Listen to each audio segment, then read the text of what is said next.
말씀하고 맞는, 너무 딱 맞는 모든 시선이 주님을 향할 때 하나님을 느낄 수 있습니다. 하나님이 일하기 시작하십니다. 우리는 지금 광복절 연휴를 지나고 있습니다.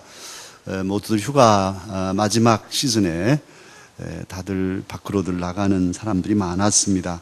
이번 온가족 수련회 때 중간에 오신 분들은 아침에 출발했는데도 오후에 도착하는, 정말 명절보다 더 교통이 체증되는 일을 겪어야 했습니다. 여러분들은 휴가를 잘 보내셨는지요? 쉼과 새 힘을 얻으셨는지요? 우리 온가족 수련회에서는 2마리 토끼를 잡았습니다. 쉼과 훈련, 이 2가지를 다 얻을 수 있었습니다. 특별히 우리 여자 성도님들은 밥도 안 하지, 빨래도 안 하지. 얼마나 좋은지요. 끝날 때쯤 되니까 긴장하시더라고요. 이제 가면 또 밥 해야 되겠네. 쉼도 있었고 은혜도 있었습니다. 감사하죠. 그런데 대부분 이들은 휴가를 가도 그렇고 또 가지 않고 집에 있어도 어쨌든 바쁘고, 그리고 몸도 마음도 지치기 십상입니다. 오늘 성경에 보면 매우 지친 사람들이 보입니다.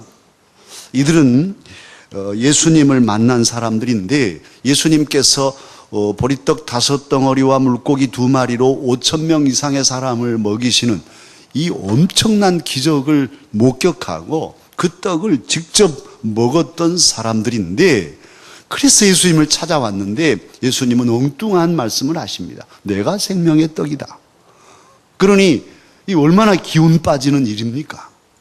바삐 달려서 발발거리고 왔는데 정말 휴가가 그냥 망친 휴가가 됐어요. 그 떡 한 번 더 먹으려고 했더니 떡은 안 주시고 내가 떡이다. 그러니 말도 안 되는 말씀에 기가 칵 막혀서 토독토독 돌아가고 말았어요. 이들이 본 표적은 어떤 것이었습니까? 예수님이 분명히 이 5덩어리로 5,000명이 넘는 사람을 먹이는 기적을 베푸셨는데, 그때 그 표적은 메시아의 표적이거든요. 생명의 떡이심을 증거하는 표적이었는데, 사람들은 무엇을 봤냐면, 오늘 본문 읽지는 않았는데 14절, 요한복음 6장 14절을 보면 그들이 그렇게 말합니다. 이는 참으로 세상에 오실 그 선지자라. 그 선지자라고 표현하고 있어요. 이건 무슨 말씀에 근거해서 하냐 하면 신명기 18장 5절과 18절에 옛적 모세 할아버지가 그렇게 애언을 했어요. 나와 같은 선지자 하나를 일으키시리라. 하나님께서 이제 우리 후손들을 위해서 나 같은 선지자를 일으키실 것이다 하는 애언을 하셨는데, 그 애언에 근거해서 아하, 저 예수님이 모세 우리 할아버지 같은 양반이시구만, 이렇게 생각한 거예요. 아니, 모세보다 좀 못한 사람으로 생각했을지도 몰라요. 왜냐하면 모세는 이스라엘 백성들을 광야에서 40년 동안 배고프지 않게 했어요. 그것도 매일 아침, 주일만 뺀, 안식일만 뺀 매일 아침 하늘에서 그냥 만나가 내리게 하였습니다. 그리고 5,000명이 아니라 근 200만 명이 다 되는 그런 많은 사람들을 먹였어요. 그에 비하면 예수님은 딱 한 번, 그것도 하늘에서 내린 게 아니라 어린 아이가 점심 먹으려고 가져온 보리떡 5덩어리 가지고 5,000명, 200만 명이 아니라 5,000명을 먹였으니까 모세와는 비교가 안 되죠. 그래도 그 당시에 저런 분이 없으니 예수님께 달려온 거예요. 그러나 사랑하는 강사 여러분, 우리는 압니다. 예수님은 모세와는 비교하기도 어려울 정말 존귀한 분이신 것을 우리는 알죠. 예수님은 하나님의 아들이십니다. 예수님 당신 자체가 생명의 떡이십니다. 예수님이 길이요 진리요 생명이시죠. 그래도 우리들은 예수님을 모세 수준으로 이해하고 그를 임금 삼으려 합니다. 오늘 15절에 보면 그를 임금 삼으려고 했어요. 강제로. 왜 이 사람들은 인류 역사에 정말 전무후무한 가장 위대한 하나님의 아들이 오셔서 자기들 앞에 계신데도 알아보지 못했을까요? 왜 예수님은 생명의 떡이신데도 그들은 그저 육신 떡만 먹기를 바라면서 예수님을 찾고 있었을까요?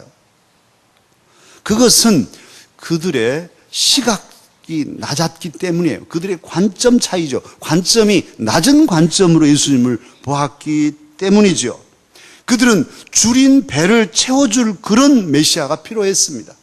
배고프니까 당장에 먹을 게 없으니까 잘 먹여줄 그런 지도자가 필요했어요. 그런 기준으로 보니까 예수님께서 딱 맞네. 보리떡 5개만 가져도 5천 명도 먹이니 저분이 우리 왕 되면 배고를 일은 없겠구만. 이렇게 된 거예요. 사람은 자기가 기대한 만큼 봅니다. 그리고 기대한 쪽으로 봅니다. 사실 기도도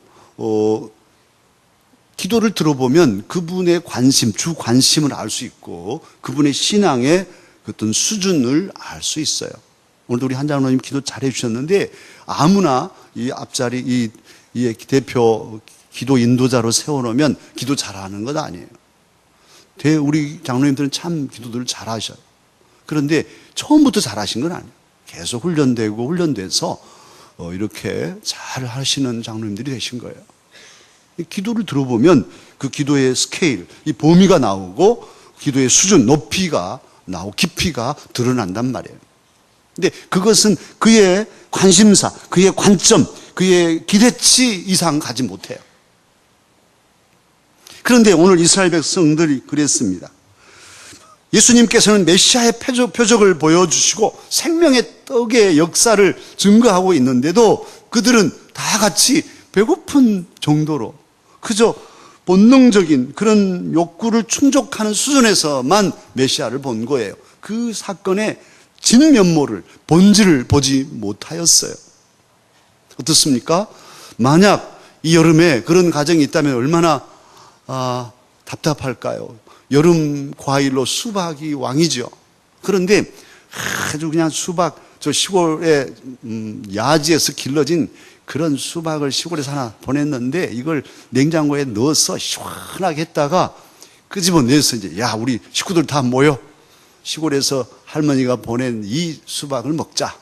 그렇게 하고서 다 둘러 앉아가지고 이 수박을 쪼갤 줄은 모르고 아빠부터 쫙 한 번 핥고 엄마 핥으세요. 오빠야 너도 핥아라. 2번 핥지 말고 한 번만 핥어. 그래가지고 전체 핥고 나서는 자 이건 또 내일 핥자. 또 냉장고에 넣어놓고 다음 날 또 내놔서 온 식구들이 수박 쫙 핥고 나가서는 우리 수박 먹었다고 한다면 이거 기가 막힐 일이죠. 얼마나 답답합니까? 그런데 이스라엘 백성들이 정말 그 쪽에서 새빨간 속살을 아삭아삭 먹는 그 기쁨을 모르고 겉만 앓고 있는 거죠. 예수님을 제대로 모르는 거예요. 이번 수련회 때 그 강사가 예화로 말씀하십다마는 어떤 선교사가 교회에 와서 선교 보고를 했어요. 어려운 나라에 복음을 전하고 있고 그 복음의 역사들이 어떻게 가정을 변화시키고 사람을 살리는가를 전하는데 다 보고 마치고 났더니 교회 학교 어린 학생이 선교사님을 만나고 싶다는 거예요. 그래서 이 선교사님은 내가 보고했더니 이 교회에서 앞으로 훌륭한 선교사 후보생이 나올 모양이다. 그렇게 하고 만났답니다. 만났더니 이 녀석이 선교사님 제가 앞으로요 선교사님 뒤를 이어서 선교를 하겠습니다. 사람을 살리고 나라를 변화시키는 일을 하겠습니다. 이렇게 말하는 게 아니고 선교사님 저는요 우표 수집을 하는 사람인데요. 그 나라에 우표 한 장 구할 수 없을까요? 기껏 선교 보고를 했더니 우표 그것 한 장 얻으려고 하는 이게 어린아이니까 그러겠죠.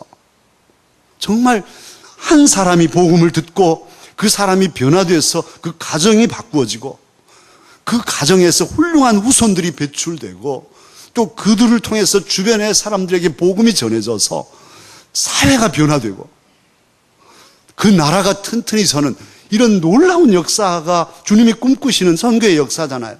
우리나라도 그렇게 해서 지금 이만큼의 은혜를 받는 것도 초기 한국 교회 선교사들의 그 헌신과 그 복음을 받았던 선배 신앙인들의 그 정신이 오늘 이만큼 나라를 만들었잖아요. 우상에 찌들려 있던 이 백성들을 이렇게 자유롭게 해주는 그런 역사들이 다 복음의 선교 역사인데 그저 우표 한 장 그것 받겠다고 한다면 그건 본질을 잃어버린 것이죠.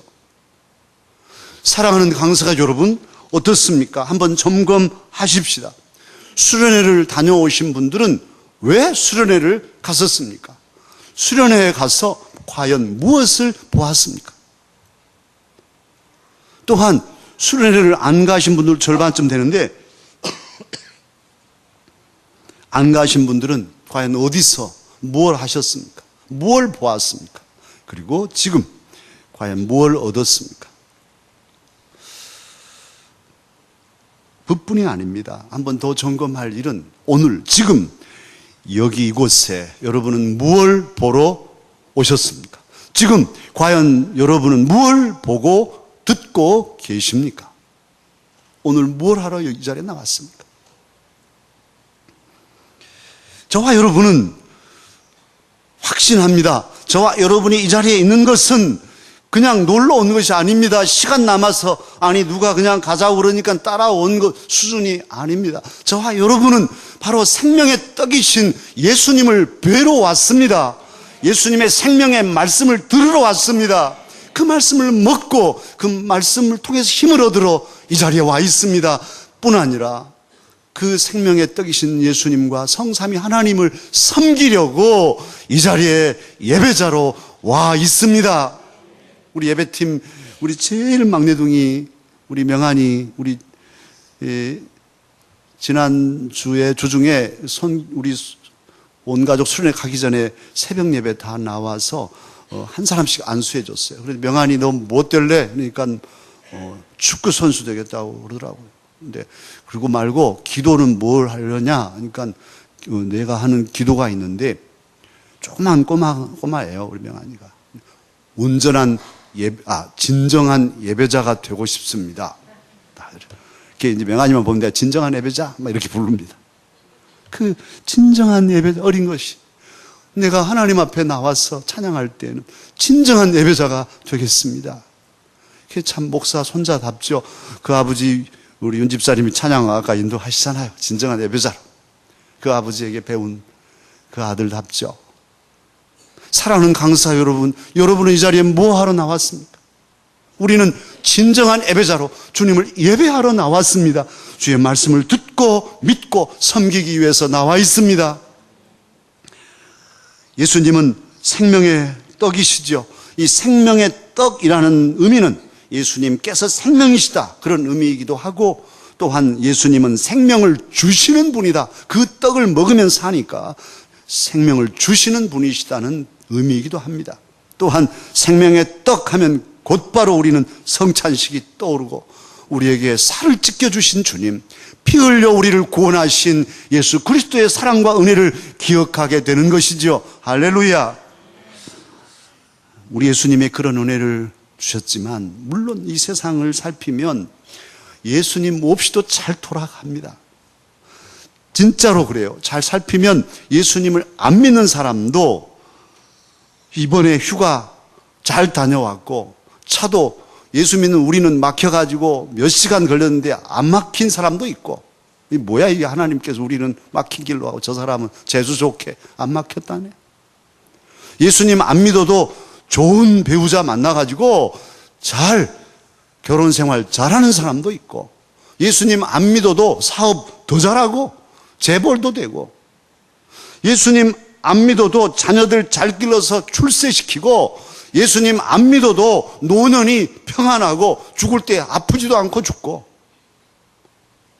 그럴 수 있어요. 예수님 안 믿어도 잘 되는 거예요. 또한 떡 이것은 예수님 믿는 사람도 안 먹으면 죽어요. 이번에 교황이 왔지만 교황도 저녁도 안 먹고 내일도 안 먹고 교황이니까 나는 신같이 안 먹는다 그러면 돌아가실 거예요. 다 먹어야 살게 돼 있어요. 육신은 그렇게 돼. 그러니까 물질이 우리에게 필요치 않는 게 아니라 필요해요. 그리고 예수님 없어도 이 물질계는 움직여질 수 있어요.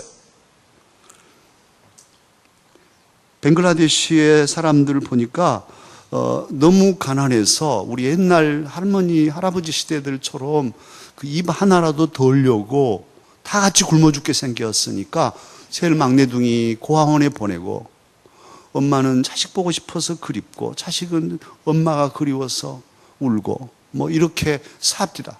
그래가지고 한 달에 한 번씩이나 가족이 만나면 이상가족 만난 것처럼 했다가 또 헤어지고, 이렇게 해야 그래도 밥이라도 먹고 공부라도 할 수 있으니까 고아원에 맡기는 가족들이 있더라고요. 제가 아는 어떤 청년이 이번에 미국에서 사회보장 번호를 받는데 아주 시간이 많이 걸린다고 그래서 아침 일찍 갔답니다. 다 흑인들인데 이렇게 줄 서가지고 이렇게 보장 번호를 받는데 바로 앞에 있는 흑인 여자가 담당 직원에게 그렇게 말하더래요. 나는 당장 오늘 밤 잠잘 곳이 없다. 내가 이 사회보장 번호를 받아야 어떻게 잠잘 곳을 마련할 수 있으니 꼭 필요하다. 이 번호를 좀 달라. 이렇게 직원에게 얘기하는데 그 직원이 도저히 안 된다고 다른 어떤 방법을 도모해 보겠다고 여기저기 전화하고, 그래서 결국 못 받고 가면서 막 욕을 하고 가는데 뒤에서 그 모습을 보니까 얼마나 마음이 아픈지. 자기는 사회보장 번호를 받는데 말이죠, 그 못 받는 사람들 생각하니까 너무 가슴이 아팠다고 그럽니다. 미국이 잘 사는 나라지만 당장 오늘 저녁, 이 저녁에 잠잘 곳이 없는 사람들이 많단 말이에요. 그들은 다 떡을 원하고 있어요. 잠자리를 원하고 있어요. 먹고 입고 잠자는 이 의식주 문제는 우리 인간이 살아갈 가장 필요한 기본 요소입니다. 이것 없이는 살 수가 없어요. 그러기에 우리는 떡을 추구하고 집을 추구하고 물질을 추구합니다. 그러나 중요한 것은 그것만일 때, 우리가 추구하는 것이 물질뿐일 때 떡만 추구하는 것, 그것이 문제인 것이죠. 우리 기독교는 절대로 떡을 부인하지 않습니다. 예수님 주기도에 좀 이따 우리 같이 하겠지만은 그 주기도에 아예 가르쳐 놓으셨잖아요. 오늘날 우리에게 무엇을 주시라고요? 일용할 양식을 주시라고 기도해라. 그렇게 떡을 기도하게 하신 분이 예수님이셔요. 그러나 그 떡만 추구하면 안 된단 말이에요. 그렇게 되면 떡만 추구하는 것은 항상 이제 갈급하게 돼 있어요. 물질은 상대적이기 때문에 떡 5덩어리 가진 사람은 10덩어리 가진 사람 앞에서 아이고 나는 5개밖에 없네. 그래가지고 또 힘들어요. 100개 가진 사람 앞에서는 기가 죽고 10,000개 가진 사람 앞에서는 딱 엎드리게 되죠. 그리고 나도 언제나 떡 10,000덩어리를 가져볼까. 그래서 더 애쓰게 돼요. 이 자본주의 사회가 우리나라 마찬가지 다른 중국 경제, 미국 경제 다 매년 뭐 3%, 4%, 중국 경제가 7% 이상 성장을 해야 매년 올해보다 7% 더 성장하고 성장해야 세계 경제가 살아나. 자본주의 경제가. 더 열심히 일해야 돼. 2만 불? 아니 3만 불이 돼야 돼. 3만 불 하면 편할 줄 알았더니 4만 불 바라보고 더 열심히 일하고 막 열심히 해야 돼. 계속. 그래야 경제가 돌아가고 공장이 돌아가고 사람이 직장이 생기고 돈벌이하고 그래도 영화라도 한 편씩 보고 살게 된단 말이에요. 그런데 아이고 이제 일하기 싫어하고 그만 놔버리면 다 죽는 거예요. 이게 우리는 지금 그런 쳇바퀴 속에 빠져들어가 있는 거예요. 그래 더 얼마나 더 결국 펑 터져버릴 건데 지금 달려가고 있어요. 여러분 오늘 또 달려가고 있는 분들이 많아. 이 자리에 나와서도 지금 마음으로는 한참 달려가고 있을 수도 있어. 이것은 떡만 추구하는 삶이에요. 그렇게 예수님께서는 일용할 양식을 구하라고 하셨지만 바로 그 뒤에 마태복음 6장 33절에 보면 그렇게 말씀하시잖아요. 그런즉 그 다음에 너희는 먼저 그의 나라와 그의 의를 구하라. 그리하면 이 모든 것을 너희에게 더하시리라. 그래서 우선순위를 정해놓은 거예요. 먼저 무엇을 구하라고요? 떡 말고 하나님의 나라와 하나님의 정의, righteousness를 구하라. 이렇게 말씀을 하셨어요. 그 우선순위를 달리하면 나머지 것은 아버지 하나님이 해주신다는 거예요. 무슨 말씀? 당장 배고파 죽겠는데 그냥 하나님 나라 구한다고 떡이 나와요? 밥이 나와요? 떡이 나옵니다. 밥이 나와요. 예수님께서는 지금까지 왜곡된 삶의 틀을, 그 패턴을 확 바꿔놓으신 거예요. 그래서 이제부터는 너희들이 떡만 찾지 말고 먹을 것만, 입을 것만 추구하지 말고 하나님의 나라를 위해서, 하나님의 의를 위해서 살라. 회사를 운영해도 하나님의 나라를 이루기 위해 직원들의 복지를 생각하고 이것이 불의한 일이 되지 않도록 하나님의 의를 생각하면서 회사를 움직여가면 행복하게 되는 것이죠. 회사야 좀 더디 발전할지라도. 그렇지 않겠어요? 교회도 마찬가지고 가정도 마찬가지, 장사하는 가게도 마찬가지. 중국산 갔다가 국산으로 팔면서 양심도 속이고 괴롭고 그러다 걸리면 벌금 벌고 창피하고 그렇게 사느니 의롭게 하나님의 나라를 위해서 이 내가 파는 것을 통해서 우리 주변의 사람들이 건강한 삶을 살면 다 같이 건강하니까 그런 안목으로 살아가는 것, 이게 예수님이 꿈꿨던 세상이고 하나님의 나라고 바로 그리스도인인 저와 여러분이 살아가야 할 삶의 원칙이란 말씀입니다. 하나님의 나라와 의를 우선하는, 먼저 구하는 하나님의 사람들이 되십시다. 예수님이 그렇게 말씀하세요.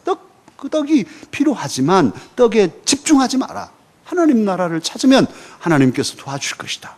하나님의 나라와 의를 구하는 사람, 그 마음이 반듯해지죠. 그 가정의 자녀들도 바르게 되죠. 비록 가난하지만은 의롭게, 부끄럽지 않게 떳떳하고 당당하게 삶을 살게 되니 밥을 굶지 않습니다. 설령 사업이 안 되고 밥을 굶는다면 산에 가서 나물 캐 먹고 살죠. 뭐 어떻게 굶어 죽게 하겠습니까? 귀농해서 산속에 살아도 잘 사는 사람들이 많습니다. 하나님의 나라를 위해서 하나님의 의를 붙잡고 가난해도 쓰러지지 않고 하나님의 사람답게 사는 이런 정신이 오늘 예수님이 원하시는 정신이란 말씀입니다. 그러기에 하나님의 사람들은 가난해도 하나님의 나라와 하나님 믿는 믿음과 또 사랑과 의를 포기하지 않고 진리의 길을 가는 사람들이 많이 있었죠. 일제강점기에 우리 선배 신앙인들, 정말 지금하고는 상상도 할 수 없이 가난하고 어려운 때에도 믿음을 지키기 위해서 신앙의 지조를 꺾지 않고 그들 앞에 불붙어서 일본의 일제 야합하면 땅도 차지하고 대감도 되고 이런 명예를 다 포기하고 오히려 자기 살림 팔아서 독립운동하는 데 쓰고 그런 의로운 하나님의 사람들이 있었단 말이에요. 그런 정신이 오늘 저와 여러분이 이어가야 할 그리스도의 정신인 것이죠. 지금도 어떤 이들은 돈 따라가는 사람이 있지만 명예와 이런 모든 것들을 버리고도 가치 있게 정말 하나님의 의를 이루는 직장과 직업을 추구하는 사람도 있단 말이에요. 이번에 우리 허무영 집사님 에티오피아에 갔지만 그가 다른 나라에 부사장 자리를 제의해놓고 있었어요. 저한테 그러시더라고. 그것 때문에 갈등을 했지만 돈이 문제가 아니라 이제는 내 인생 정말 의미 있게 살고 싶고 보람 있게 살고 싶어서 에티오피아 이쪽에 디렉터로 가기로 했습니다. 잘했습니다. 정말 잘했습니다. 돈이 무슨 소용이 있어요. 돈 하다가 돈벌레만 되고 죽으면 가지고 가지도 못할 거. 한 번밖에 살 수 없는 삶인데 의미 있는 삶을 추구하고 하나님의 사람으로서 그곳에 선교사의 정신으로 가시라. 제가 그랬어요. 에볼라가 뭐가 있고 그 두려움 없어요. 하나님의 사람 주님이 지켜줄 걸 믿고 조심하지만 담대하게 나아갔습니다. 할렐루야. 주님이 도와주실 거예요.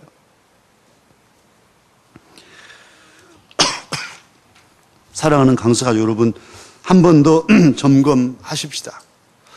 내 삶에, 저와 여러분의 삶에 생명의 떡이신 예수님이 계시지 않는다고 해도 참 평안이 있을까? 내 삶에 예수님이 안 계셔도, 예수님 없어도 참 기쁨이 있을까? 내 삶에 예수님이 없어도 참 감사를 할 수 있을까? 내 삶에 예수님이 없어도 참 자유를, 영적인 참 자유를 누릴 수 있을까? 내 삶에 예수님이 없어도 죄 사함 받은 그 감격을 누릴 수 있을까? 내 삶에 예수님이 없어도 속 사람이 새 힘을 얻는 그런 새로워지는 그 생명의 그 힘을 느낄 수 있을까? 내 삶에 예수님이 없어도 누구도 부끄럽지 않는 자부심과 자긍심으로 당당하게 설 수 있을까? 내 삶에 예수님이 없어도 영원한 생명이 내게 있을까? 어디서? 어떻게 생명을 얻을까? 내 삶에 예수님이 안 계시는데 우리에게 어떻게 영원한 생명이 있을 수 있겠어요?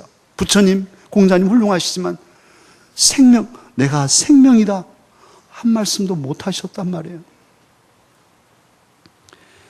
아무리 공부 잘하고 그래서 좋은 대학 가고 좋은 직장 얻었다가 또 뭐 국회의원도 나오고 그래서 또 픽업돼서 장관도 되고 잘 나가는 유명 인사들 있죠.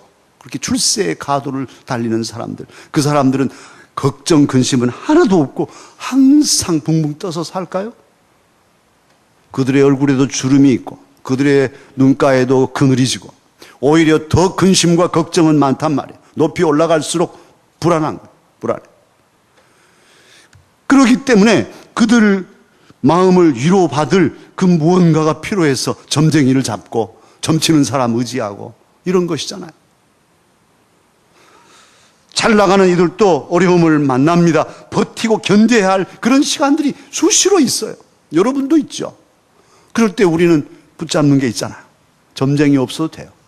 우리는 생명의 떡이신 예수 그리스도의 말씀을 붙잡으면 힘이 생기고 위로가 되고 용기가 솟습니다. 물러서지 않습니다. 버티고 견디며 전진할 수 있어요.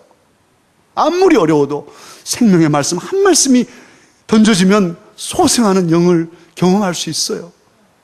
여러분, 오늘 이 자리가 그런 자리예요. 지치고 고나하게 왔지만 이 말씀 한 말씀을 받을 때 그 말씀이 내게 심어지고 힘이 되고 용기가 되고 죽음도 뚫고 가는, 절망을 뚫고 가는 소망과 생명이 되는 거예요. 예수님은 생명의 떡이시니까.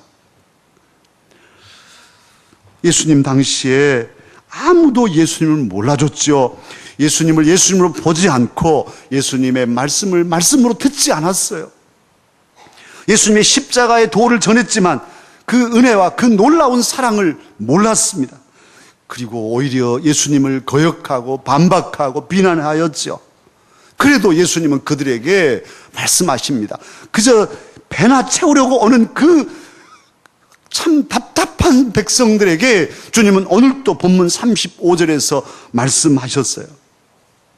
나는 생명의 떡이니 내게 오는 자는 결코 줄이지 아니할 것이요 나를 믿는 자는 영원히 줄이지 목마르지 아니하리라. 그렇게 생명의 떡이라고 밝히셨어요. 아무도 알아주지 않고 오해하고 반대하고 죽이려 하는 이런 때, 그런 사람들에게 주님은 한결같은 사랑으로 자신이 생명을 주는 떡이라고 말씀하셨고, 그저 말씀만 하신 것이 아니라 진짜로 살이 찢기고 피 흘려서 생명의 떡으로 십자가에 달려 우리 위해 죽어 주셨습니다. 우리는 그렇기 때문에 그 예수님을 뵙기 위해 힘써야 되고, 그 생명 주신 예수님의 그 생명의 말씀 듣기에 촉각을 곤두세우고 온 마음으로 귀를 기울여 드려야 되고, 우리에게 생명 주신 그 능력의 말씀을 먹고 힘을 얻어야 되고, 그분을 잘 믿고 잘 섬기는 하나님의 사람들이 되어야 합니다. 우리 강사 가족들은 그래서 말씀을 들을 때 집중하고 그 한 말씀을 꽉 붙잡고 세상을 향하여 나가서 그 말씀으로 승리하는 그런 지혜로운 하나님의 사람들이 되어야 할 것입니다. 우리는 영혼을 꿈꾸죠. 다 여기서 얼른 죽고 싶은 사람은 없을 거예요. 말은 그렇죠. 우리 권사님들도 어서 좀 데려갔으면 좋겠어요. 막 이렇게 속으로 그렇게 말씀하시는데 속으로는 아이고 권사님 더 오래 살고 싶으시면서. 진짜로 있었던 일인데요. 어떤 젊은이가 집안에 그 건강하신 할아버지께 그렇게 얘기했어요. 할아버지 참 건강하시네요. 앞으로 꼭 백세수 하세요. 꼭 백세수 하시길 바랍니다. 100살까지 사십시오. 이렇게 축복을 해드렸답니다. 그랬더니 이 할아버지가 좋아한 게 아니라 아주 낯색이 싹 바꿔져가지고 아주 화를 내면서 예끼놈, 내가 올해 94인데 100세수면 앞으로 6년밖에 못 살라고?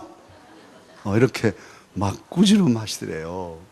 함부로 해서는 안 되고, 저희 아버님에게도 하시면 안 돼. 우리 아버님은 올해 90이신데 100세수면 10년밖에 못 살란 말이냐, 이러실 수 있다. 당신 말씀으로는 네가 박사학위만 받으면 나는 죽었으면 좋겠다.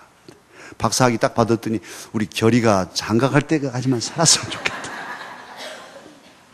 결이 장가가니까 이제 아무 말씀도 없었죠. 네. 이게 우리들이에요. 다 우리 마음이죠. 우리도 그 나이 되면 100살, 120, 150을 꿈꾸겠죠. 영원한 것을 추구합니다. 우리는 영원한 세계를 알고 있고 바라고 있어요. 누가 가르쳐 주지도 않은데 우리 안에 영원이라는 개념이 들어있어요. 그래서 영원을 그리워합니다. 오래오래 영원히 살고 싶어요. 좋은 데서. 그런데 어떻게? 오늘 길이요 진리요 생명이신 예수님, 생명떡이신 그분이 우리에게 친히 말씀해 주셔요. 우리 읽지는 않았는데 오늘 본문 51절에서 예수님 말씀하십니다. 오늘 저와 여러분에게 주시는 선물의 말씀이에요. 예수님 말씀하십니다. 나는 하늘에서 내려온 살아있는 떡이니 사람이 이 떡을 먹으면 영생하리라. 사람이 이 떡을 먹으면 영생하리라. 기도하겠습니다.